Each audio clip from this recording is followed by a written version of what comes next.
Барлықтарыңызға сәлем. Біз бүгін алмалы пирог дайындаймыз. Ол үшін бізге мынадай рецепттер қажет.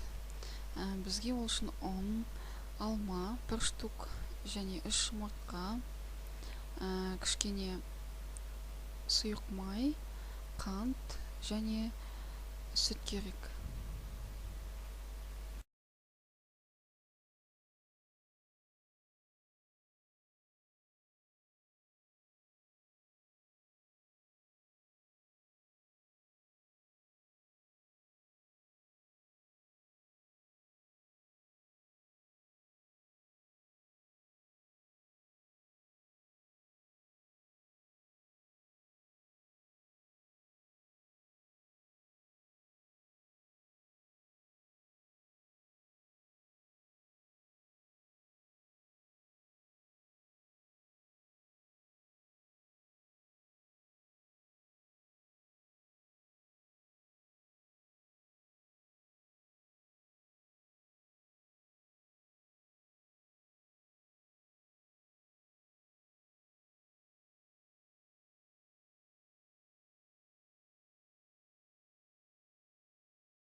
Біздің бисквитіміз дайын болды.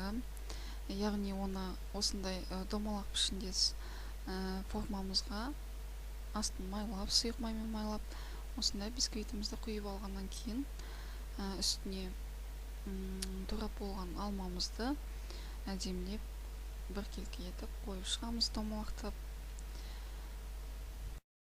Міне алмамызды қойып болғаннан кейін оны 180 градуста 20-25 минутта қызып тұрған пеште қойып аламыз.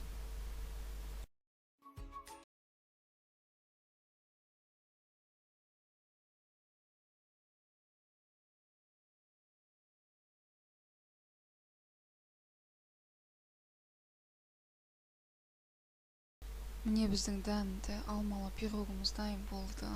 Видеомызға лайк басып, каналымызға жазылуды ұмытпаңыздар. Рахмет.